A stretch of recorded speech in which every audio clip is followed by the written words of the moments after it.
Jadi kayu bakar itu memberikan dirinya yang gak sempurna. Selagi dia terbakar, memang terang, memang hangat. Tapi lama-lama api tinggal debu, gelap lagi, dingin lagi. Itulah pelayanan internet, pelayanan dunia. Hanya nyanyi dan tapi ada kasih. Sedangkan kita pelayanan Kristiani yang kita bawa bukan diri kita yang sempit, yang kosong ini. Karena sudah lewat dua dan tiga, yang kita bawa apa? Terangnya Tuhan dan kasih Tuhan yang menghangat sempurna. Leonardo bisa tua, sekarang saya 70 tahun. 5 tahun 75 bisa berdiri jalannya juga. Tetapi kasih dan terang yang dibawa selama ini itu kasihnya Tuhan yang tidak pernah berubah. Orangnya boleh berubah. Ibu Eva bisa berubah, Romo bisa berubah, tetapi terang dan kasih Tuhan selamanya tetap. Maka itu yang membedakan. Makanya rekoleksi ini melalui apa? Oleh versi KKI 2 dan firman. 5 dan firman kita mengalami kuasa, mengalami terang Tuhan dan kasih Tuhan itu kita bawa. Makanya sesama kayu bakar Tuhan tidak boleh saling mendahului. Ya dong. Dalam pelayanan kan saya kan cuma kayu bakarnya Tuhan tugasnya. Jadi kita nggak boleh kotak-kotakan, nggak boleh luka batin. Tapi zaman sekarang banyak tim pelayanan, orang-orang pelayan nih saling kotak-kotakan, cakar-cakar. Kenapa? Mungkin pertanyaannya bisa jadi orang ini datang membawa terang dan kasih dirinya sendiri yang terbatas, yang nggak sempurna. Saya datang melayani, kok baru zaman terima kasih, teh aja nggak disuguhkan. Saya di sini udah 12 teh, ya kan? Marah-marah kenapa? Masih mau terima ucapan terima kasih kenapa? Bahwa terang diri sendiri yang terbatas. Maka kita adalah kayu bakarnya Tuhan. Kita pelayan Kristiani berbeda seperti itu. Ibu bapak, saudara-saudari yang terkasih dalam Yesus Kristus. Selamat siang. Selamat datang di aula lantai 3 Gedung Karya Pasaran Gereja Hati Santa Croix Maria Kak Bernardo Kalongi Tangerang. Hari ini merupakan minggu biasa ke-18. Perayaan Ekaristi akan dipersembahkan oleh Pastor Simon Petrus Bambang Ponco Santosa ST, guru dari BLK, Ramah Tamah dari Panitia BLK 8. Mohon perhatian untuk beberapa bagian berikut.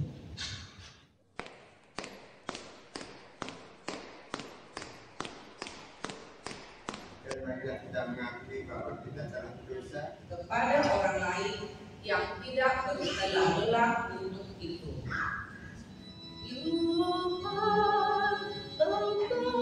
Maka carilah perkara yang di atas, di mana Kristus berada, duduk di sebelah kanan Allah. Kami berdoa mohon kepadamu ya Bapa, untuk semua panitia dan peserta BLK 8. Kiranya Engkau selalu memberkati para panitia dan peserta BLK 8, agar selalu diberikan kesehatan, berkat, dan dijauhkan dari segala perselisihan. Semoga semangat dan sikap rendah hati memampukan kami selalu bisa bekerja sama untuk kemuliaan nama-Mu dan menciptakan suasana yang rukun dan penuh kasih di antara kami. Marilah kita mohon. Amin.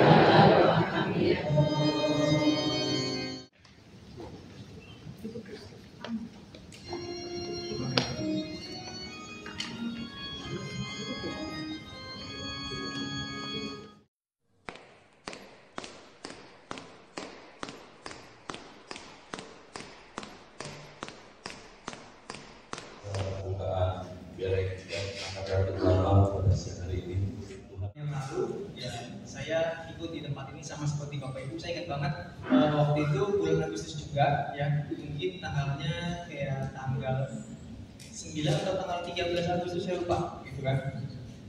Saya berada di tempat ini di mana dengan kondisi saya yang saat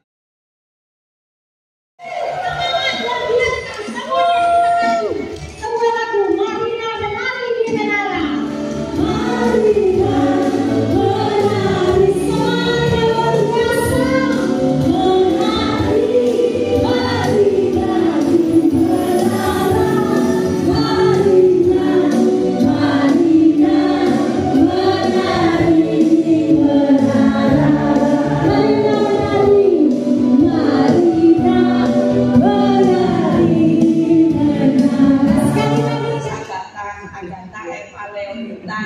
dari Paroki Serpong Gereja Santa Monica TSD.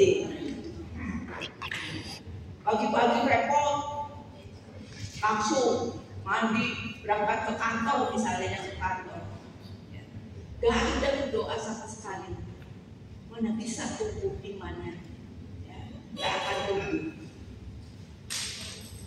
Dan kemudian juga kita akan mempelajari atau melihat bahwa di dalam doa itu mempunyai kuasa, ya, walaupun doa itu juga ada syaratnya, dan juga kadang-kadang saya mengalami hambatan di dalam berdoa. Sekali lagi, supaya tumbuh secara rohani, maka saya harus sadar betul, ya. Nggak ngantuk kan ya? Enggak. Ya, saya harus sadar, ya, bahwa saya percaya. Kalau saya nggak percaya, ngapain doa? Jadi saya sadar, saya percaya bahwa Allah yang saya ajak bicara adalah Allah yang menyelamatkan saya, Allah yang hidup, Allah yang menyelamatkan saya. Sekali lagi saya katakan, saya tidak perlu takut. Wah, dosa saya banyak, saya takut berdoa. Enggak. Apalagi gemetar. Karena saya tahu Allah itu adalah kekuatan dan mazmur bagi saya. Dia telah menjadi keselamatanku. Boleh ditulis Yesaya 12 ayat 2. Tapi nggak usah lihat, nanti lihatnya dulu. Yesaya 12 ayat 2 mengatakan, sungguh Allah itu keselamatanku. Aku percaya dengan tidak gemetar, sebab Tuhan Allah itu kekuatanku dan mazmurku. Dia telah menjadi keselamatanku. Jadi kalau saya mau berdoa, yang pertama-tama kali adalah saya harus percaya bahwa Dia kekuatanku, bahwa yang saya mau ajak bicara adalah keselamatanku. Yesaya 12 ayat 2. Ayunan hati. Ya, jadi hati saya diayun supaya berdoa lewat semua peristiwa yang saya alami. Satu pandangan sederhana ke surga. Jadi kalau saya mau berdoa, surga seperti apa? Udah mumet dulu ya, udah pusing dulu membayangkan surga. Surga yang sederhana seperti apa? Damai sejahtera yang ada di dalam hati saya. Doa memandang sederhana kepada surga dan satu seruan syukur dan cinta kasih di tengah pencobaan maupun di tengah kegembiraan. Jadi doa itu sukacita maupun dukacita tetap ada doa. Nah, kira-kira sanggup nggak? Cuma 2 orang yang ada masalah, ada kegembiraan, bisa nggak cukup berdoa? Ya. Kan banyak orang ya, doa nggak kabulin, akhirnya malas berdoa, betul kan? Nah itu salah satu hambatan, nanti disebut kembali. Ya, menurut saya bilang sekali lagi, menurut Teresa dari anak dan cinta kasih di tengah pencobaan atau kegembiraan. Itu menurut beliau.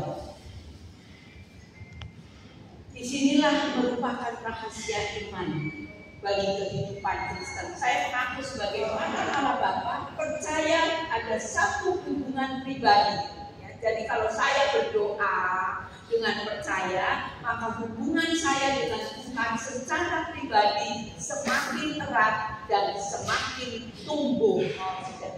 Ya. Doa menurut firman Allah. Coba dibaca bersama-sama. 1, 2, 3. Janganlah hendaknya kamu khawatir tentang apapun juga, tetapi nyatakanlah dalam segala hal keinginanmu kepada Allah dalam doa dan permohonan dengan ucapan syukur. damai sejahtera Allah yang melampaui segala akal akan memelihara hati dan pikiranmu dalam Kristus Yesus. Filipi 4 ayat 6-7. Untuk dapat domba satu, kita harus jumpa dan berkomunikasi dengan Allah sehingga kita dapat sadar akan tujuan hidup yang sejati. Tujuan hidup yang sejati apa? Kalau saya menjadi orang Katolik atau menjadi orang Kristen yang beriman, tujuannya apa? Membesarkan kerajaan Allah. Bisa. Enggak juga. Jangan muluk-muluk. Untuk saya, tujuannya adalah mati di dalam Tuhan. Semua orang mau mati. Itu kan kalau di rumah nyanyi sendirian, gak ada yang dengar falsafah atau enggak. Jadi nyanyi dulu pujian, mengangkat hati, mengucap syukur, dan pertama-tama mohon ampun. Itu yang saya cocok. Jadi saya juga cocok ikut komunitas persekutuan doa 5 menit ya. Karismatik. Persekutuan doa karismatik Katolik. Katolik ya, ada Katoliknya. Jangan jajan di luar-luar. Percaya. Yang syaratnya adalah percaya dan berpengharapan. Jadi kalau sudah percaya harus berpengharapan bahwa Tuhan akan menjawab. Apakah mengabulkan? Belum tentu, tapi pasti menjawab. Jawabannya apa? Iya atau tidak. Tapi itu yang saya berharap. Saya tetap berharap. Mengandalkan kuasa Roh Kudus. Nah, yang sangat-sangat berdevosi kepada Roh Kudus, ya, pada umumnya itu adalah persekutuan doa karismatik Katolik. Itu sangat-sangat namanya itu karismatis. Dia mengalir, dia melahirkan, dia menyusui sampai Roh Kudusnya masih disalib ada dia.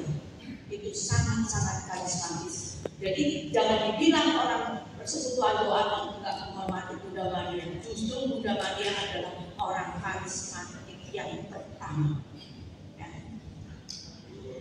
Berserah penuh pada kehendak dan rencana Allah. Siapa lagi kalau bukan Bunda Maria? Ya, jadi contoh sirop, saya nggak sebut mereknya, nanti gak ada yang mau beli itu sirop. Ternyata itu katanya. Ya, saya sih nggak tanya orang-orang, tapi dalam hati kok seperti ini toh.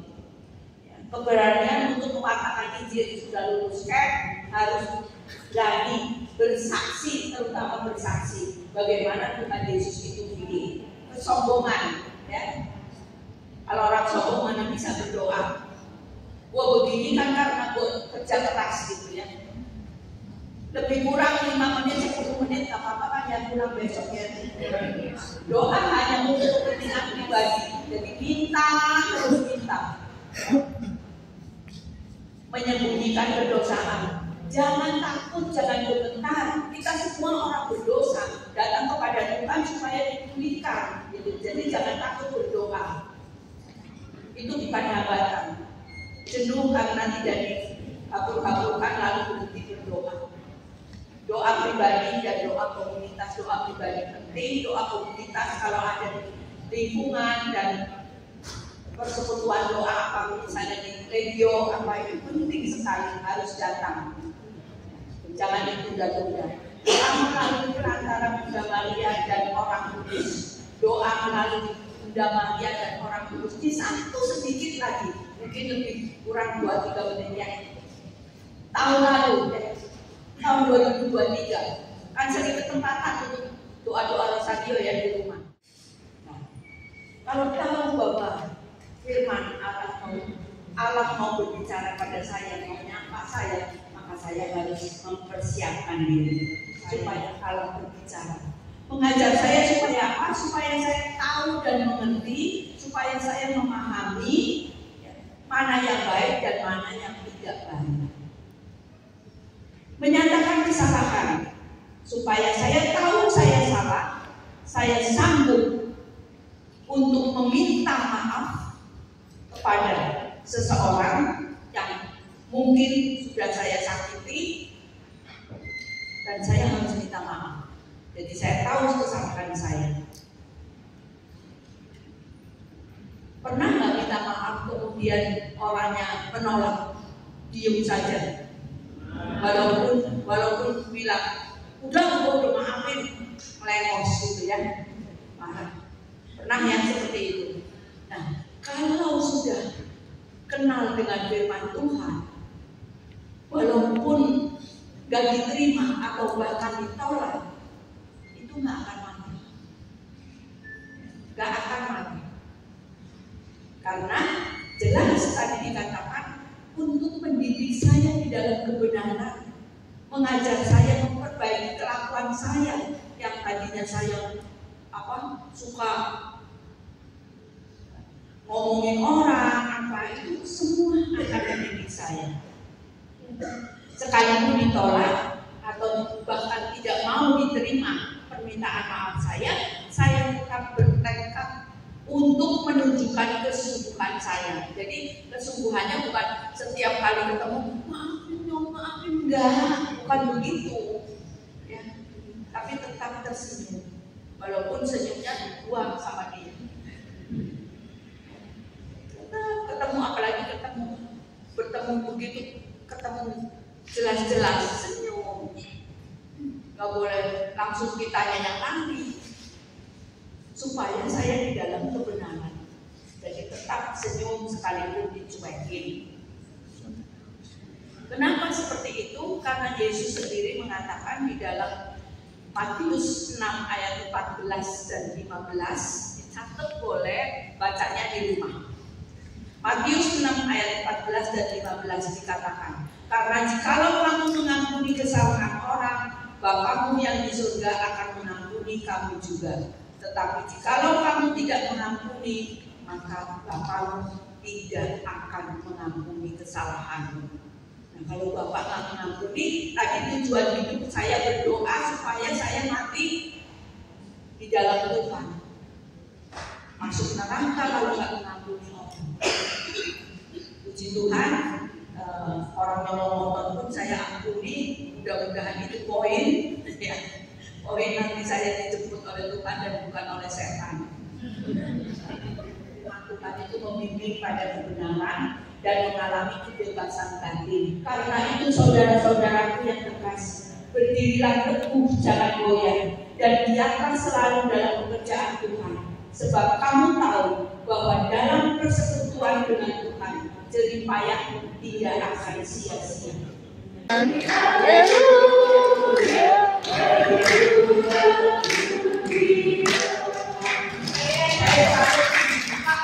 Baca enggak ya? Berdoa dulu, baca firman Tuhan.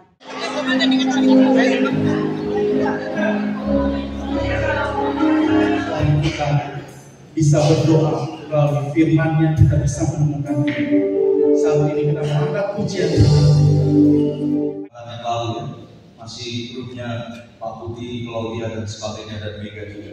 Terus ini sebelah kanan grup yang baru. Dulu pernah juga komunitas sekali sahabat yang baru berumah tangga bulan Maret selesai itu kan mau pulang kampungnya mertua gitu ya, nggak punya uang, nembak arisan 30%. Saya ikut di situ, akhirnya mengalami pemulihan, saya bertobat, mengalami kasih Tuhan, dengan puji-pujiannya enak sekali. Ya, hati saya menjadi tadinya kabar jadi penuh semangat begitu ya, mengalami dicintai. Sudah lama cinta palsu yang saya alami. Saya kok cinta Tuhan itu luar biasa. Biar senyuman yang gak palsu. Kalau dulu kan di Indonesia kan senyumnya senyum-senyum, senang gitu. Senyum kasih Tuhan dan sebagainya. Akhirnya saya bertumbuh. Lalu perlu dipelihara gak perlu. Sesuatu yang seperti benih itu kalau baru bertumbuh itu gampang rusak, gampang hancur. Maka perlu dipupuk. Di mana dipupuk? Di komunitas. Saling mendoakan. Kan ada tantangan tuh kalau pohon makin tinggi, ada angin, ada kupu-kupu, ada juga ya banyak kunang-kunang zaman dulu gitu ya. Nah maka dia mesti kokoh di mana? Di komunitas. Supaya anginnya bisa ditawari bersama dalam doa. Akhirnya bertumbuh, terpelihara, hidup yang baru sampai sekarang. Saya bisa sampai sekarang karena apa? Komunitas. Nah, kalau nggak ada komunitas, kembali dulu yang lama lagi. Ya, nyanyinya keren. Dalam Yesus kita bersaudara. Waktu pulang kita berkelahi. Orang Katolik yang apa nih namanya nih ya, tomat datang tobat pulangnya di rumah. Ya, karena ada komunitas. Bertomat. Di gereja nyanyi begitu, tempat parkir udah klakson. Gila banget orang belum jalan-jalan. Gua kan lapar pengen makan bakmi Agam. Karena orang ini salah dengar waktu Romo berutuk pisah. Marilah kita pulang, kita diutus. Dia pikir diutus ke bakmi Agam. Atau nyanyi lagi, kita udah nyanyi nih ya. Hidupku bukannya aku lagi, tapi Yesus dalamku. Yesus hidup dalamku. Waktu pulang lagunya beda. Aku masih seperti aku, masih marah-marah lagi, masih emosi lagi. Nah, makanya perlu dipupuk. Kalau nggak ada komunitas, sebentar baru, sebentar lama, betul kan? Kembali hidup yang lama. Maka dipelihara di komunitas supaya bertumbuh bersama. Makanya itu kan gunanya hidup berkomunitas seperti itu. Sekarang kita bacakan ayatnya ya. Ya, yang laki-laki bacakan ayat 41 yang dengan menerima poin sih. Yang pertama adalah manusia unsur koinonia. Ya, koinonia artinya apa? Bersatu dalam kasih bersaudara. Dalam Yesus. Karena gereja Katolik kita ini ribuan orang sekali bisa dan sebagainya. Makanya tadi dalam Yesus kita bersaudara. Waktu pulang kita berkelahi. Kenapa? Karena banyak saling mengenal. Maka minimal kita dapat di mana? Di komunitas kita sendiri. Karena lingkupnya masih kecil. Kita saling mengenal, saling mendoakan, saling sharing iman, saling menguatkan ya. Makanya dikatakan tuh ya, kita bertemu untuk menyembah, itu bentuknya. Tetap masih ada apa cirinya apa? Koinonia, persaudaraan. Yang kedua apa? Ekaristi itu penting sekali. Setiap komunitas Katolik harus punya hubungan dengan hierarki gereja dan pusatnya adalah ekaristi. Artinya apa ekaristi? Kalau bendera Katolik mesti kembali ke gereja tiap minggu dan Sabtu. Itu penting. Itu sakramen ekaristi itu adalah puncak persekutuan orang Katolik dengan Tuhan dalam hidup. Entah itu renungan, pengajaran, berkala seperti ini, atau mungkin juga kesaksian, sharing iman, silakan. Kalau ada unsur firman Tuhan, berarti itu pertemuan apa? Arisan. Memang perlu juga kalau kita terlebih materi, sumbang saudara seiman kita. Tapi yang penting adalah melayani, main musik, mendoakan orang, baca firman dan doa, saling melayani. Kadang-kadang dia aktif di sini nih, mau jual narkoba buat anak-anak muda kita. Sejak itu sepi yang datang. Sedih banget saya. Pasti udah bertobat betul. Yang kedua adalah ibu-ibu yang anak gadisnya itu banyak hadir. Waduh, bilang hati-hati lu, Leonardo itu mantan playboy cap bebek. Saya dulu naik motor bebek banyak wanita playboy cap bebek. Sekarang kamu pilih ibu kita. Dulu nggak ada pemilihan di Bitaromo. Kalau sekarang sejak ada camp kan banyak yang bersedia ya. Dulu nggak ada. Lalu ibu-ibu bilang, Leonardo, engkau sudah bertobat betul. Dipersembahkan anak-anak gadis kami, tapi gua dipacari loh, gua diajari melayani. Nah seperti itu. Jadi kita bersaksi ini bukan hanya kata-kata, tetapi apa? Perbuatan. Kita sudah buktikan berubah. Kalau kau ngomong kau udah nggak narkoba lagi, kan sama juga kok kalau nggak perbuatan. Perbuatan tunjukkan betul-betul. 2 tahun sampai saya nggak merokok lagi. Bayangin saya belasan tahun, darah saya sudah keracunan nikotin. 51 hari loh merokoknya. Betul-betul. Bayangin 2 tahun ini. Saya sama sekali nggak merokok, sampai ABG tadi Ibu Eva bilang atas bawah gemeteran, nggak tahan bro. Tapi akhirnya betul, saya buktikan itu. Nah ini. Nah sekarang apa kuasa dalam komunitas tentuan? Doa saja tadi ada kuasanya ya, firman ada kuasanya Ibu Eva tadi ya. Sekarang apa? The power of community seperti ini, jadi ya. Kuasa bersatu itu apa? Bersatu kita teguh, bercerai kita orang Jawa kan bilang kawin lagi kamu. Ya benar ya, jadi bersatu kita teguh, bercerai kita runtuh. Dalam iman seperti itu. Ini ada seperti ini contohnya itu ya. Saya dulu senang piara koi semacam begitu. Udah lama sih saya off dari lukisan ya. Karena saya pikir zaman sekarang itu udah AI semua. Kita latar tangan kita mengandung aura asli. Saya belajar dari konseling, belajar konselor begitu. Jadi kalau teman punya masalah ada tangan dulu. Kalau dia lebih tua dari kita pegang pundaknya. Tapi kalau dia lebih muda atau standar balik ke paha. Karena waktu kita tumpang tangan begini, aura kasih kita tuh terasa. Jadi dia mengalami dicintai, dipedulikan. Jadi frustasi tidak. Saya begitu juga. Puluhan orang, saya mau kata padahal pengajar. Lalu saya begitu ya. Di tumpang tangan begini, ya, ada kekuatan. Pertama-tama semangat saya bangkit kembali. Yang kedua saya mengalami, dipedulikan sama teman-teman. Baru setelah sebulan kemudian teman pernah ngomong, kita bantu Yuda tiap bulan beli lukisan, kembali lukisan lagi kita bantu.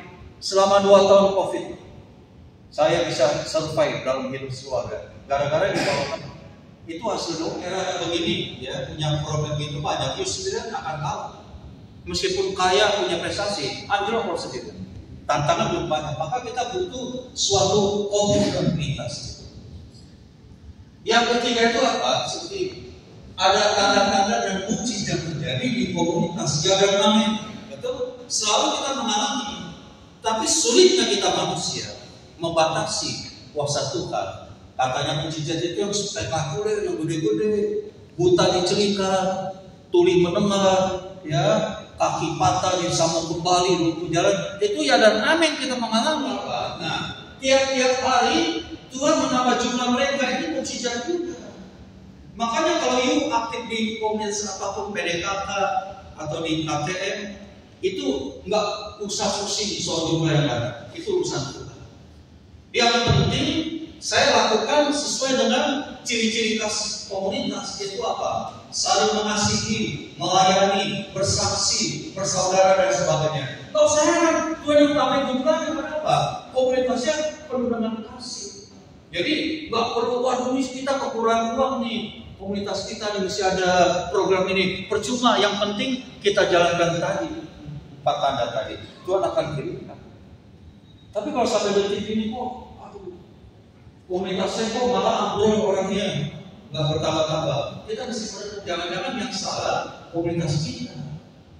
Kurang memenuhi 4 ciri tadi, yaitu apa? Saling bersaudara, saling melayani.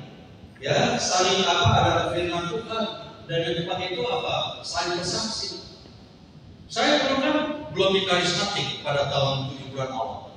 Itu adik saya dulu, Edi namanya, dia karismatik di Mangga Besar pertama. Hubungan adik saya dengan saya itu akrab. Koko ikut karismatik, saya nggak mau, nanti takut kena rematik saya.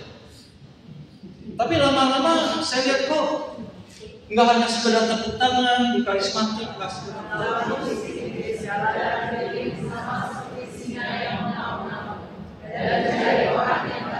ya, cukup itu.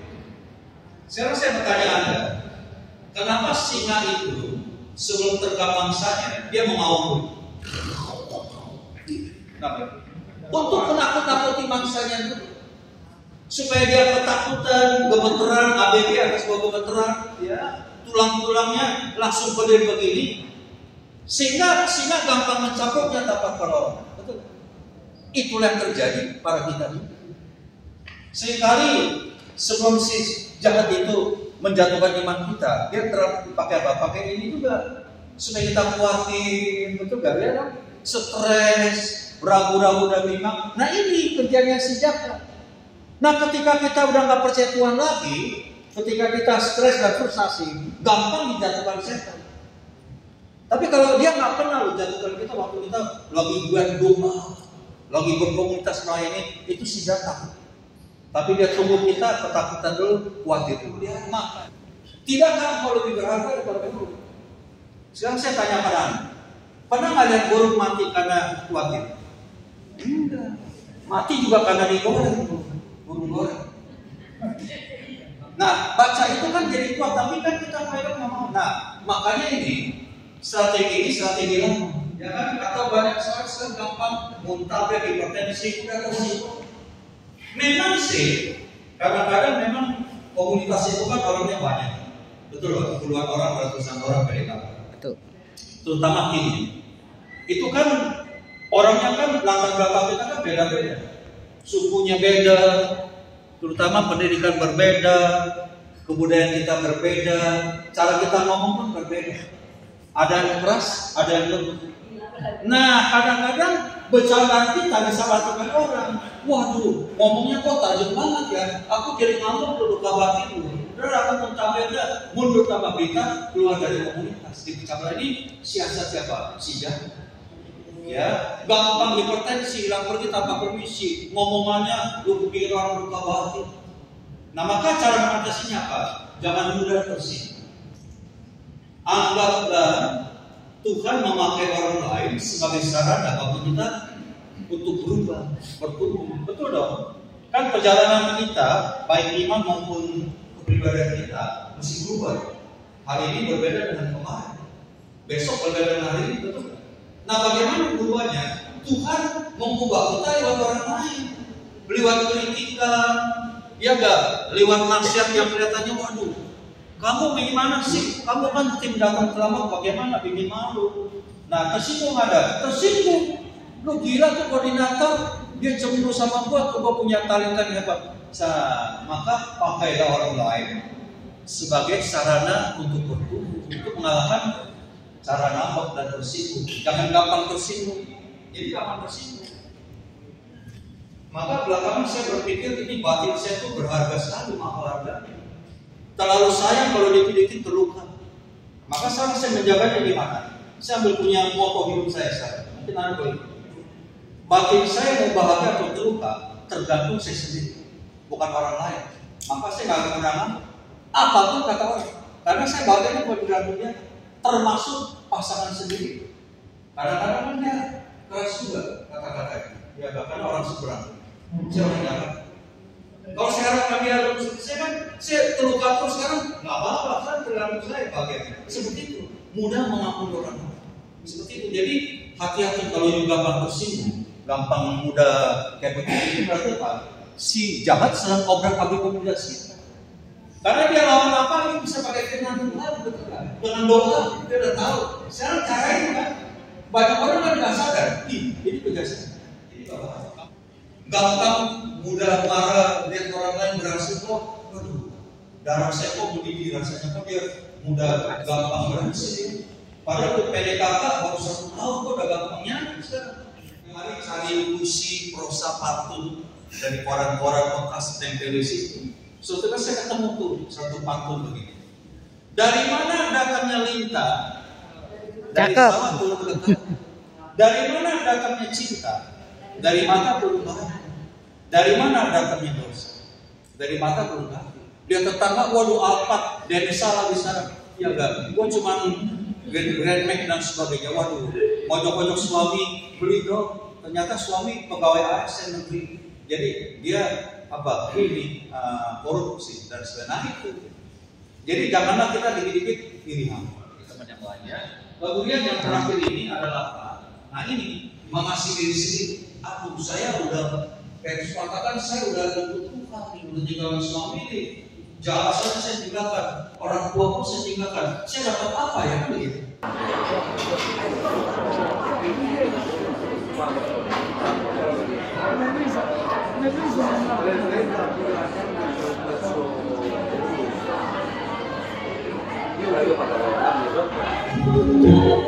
Tentu orang ya, badan yang di dunia ini badan Tuhan itu, tapi kan itu persetujuan Tuhan. Maksud saya malam siang hari ini ngajar camp ini kan dari Sekina. Sekina itu adalah badan uskupan yang dipercaya itu Tuhan yang mengutus begitu ya. Jadi kita melayani Yesus yang hidup. Perlu nggak kembali ke zaman Yesus hidup? Nggak perlu dan nggak bisa. Zaman kita berbeda kecuali punya jam waktu. Ya nggak, itu kan cerita hayal, film. Kita nggak bisa. Nah sekarang gimana? Layanilah orang yang ada sekarang ini sesama kita. Seringkali orang kita anggap hina itu adalah wajah totokan, iri hati, sikut-sikutan, hopeng-jahopeng, gigit-gigitan dan sebagainya. Itu sejarah. Nah makanya sekarang bagaimana caranya kita mengenalkan Allah yang kelihatan itu kepada orang lain Liwat doa bisa nggak? Nggak cukup. Liwat firman kadang-kadang nggak cukup. Liwat tindakan kasih. Saya married tahun 88 dengan juga anggota Budika saya. Beda 12 tahun. Sharing iman dengan doa, dengan pelayanan itu menerangi kegelapan dosa. Amin, jadi terang kembali. Amin, itu yang pertama. Yang kedua apa fungsinya? Menghangatkan hati orang yang dingin, yang luka batin, yang kepahitan. Sekarang dunia yang kita tinggali, dunia yang lembab, dunia yang dingin. Karena orang egois. Maka kita perlu menghangatkan hati sesama kita yang dingin ini dengan kehangatan dari kita. Amin. Amin. Nah, tetapi beda gak kita dengan kayu bakar? Beda dong? Beda. Bedanya di mana? Kayu bakar, betul. Jadi kayu bakar itu memberikan dirinya yang gak sempurna. Selagi dia terbakar, memang terang, memang hangat. Tapi lama-lama api setinggal debu, gelap lagi, dingin lagi. Itulah pelayanan internet, pelayanan dunia. Hanya nyanyi dan tapi ada kasih.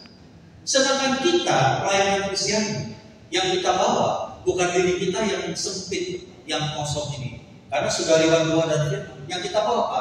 Terangnya Tuhan dan kasih Tuhan yang menghangatkan sempurna. Leonardo bisa tua, sekarang saya 70 tahun.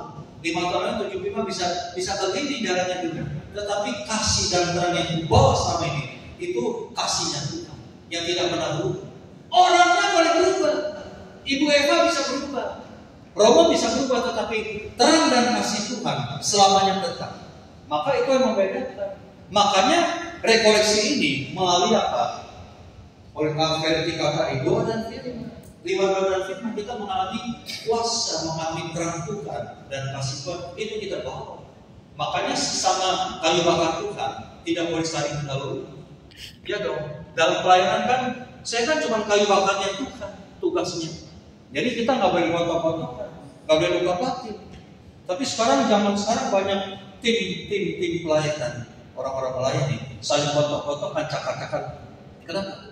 Mungkin pertanyaannya bisa jadi orang ini datang membawa terang dan kasih dirinya sendiri yang terbatas, yang nggak sempurna. Saya sudah datang melayani, kok baru zaman terima kasih, teh aja nggak disuguhkan. Saya di sini udah 12 teh, ya kan? Marah-marah kenapa? Masih mau terima ucapan terima kasih kenapa? Bahwa terang diri sendiri yang terbatas. Maka kita adalah kayu bakarnya Tuhan. Kita pelayan Kristiani berbeda seperti itu. Sekarang tentu kita perlu motivasi dalam pelayanan. Hidup ini harus ada motivasi. Itu dasar di kita, perjuangan kita motivasi. Kalau you melakukan segala sesuatu, ya, karena bahkan saya terselamatkan. Ini contohnya dulu. Nah, ini maaf. Ini lukisan saya itu 50 tahun yang lalu, tahun 75. Ada saudara lain tahun 75. Sudah ada. Waduh, abang nelayan. Ada uang abang saya, ada uang abang. Saya ikut aktif melayani di Kalimantan dulu. Kenapa? Sampai kucing kita pun diizin. Ya. Semuanya happiness, kucing itu happy itu ditarik ini, ketawa ini. Itu dapat damai sukacita. Nah, jadi setelah itu baru ke paroki, lingkungan, lebih luas lagi kemana-mana. Tapi pengertian masyarakat luas di bumi, kita pun diarahkan melayani di tempat yang kita asuh. Kalau Yesus melayani siapa? Wanita Samaria musuh. Orang-orang alergi itu musuh kita, kafir. Tapi Yesus melayani. Cinta kasihnya itu luar batas daripada ya suku, isme dan sebagainya. Kita harus itu. Kalau you bisa mengunjungi orang yang bisa balas kasih kepada engkau, penjahat juga bisa, betul kan? Kita berbuat baik kepada orang yang bisa balas, penjahat juga bisa. Tapi bisakah kita melayani, menginjili, mengampuni dan mengasihi musuh kita? Itu artinya masa. Tuhan berkati, selamat melayani.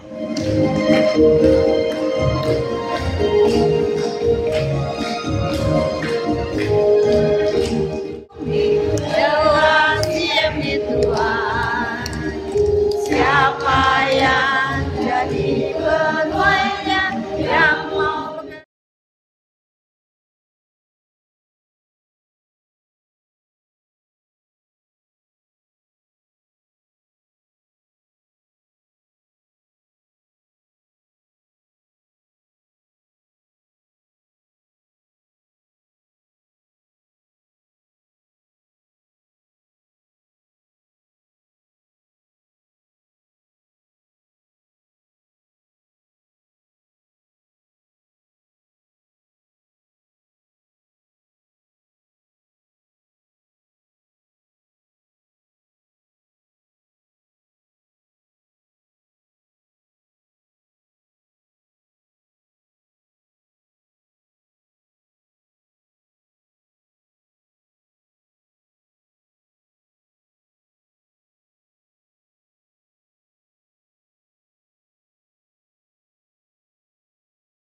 Ya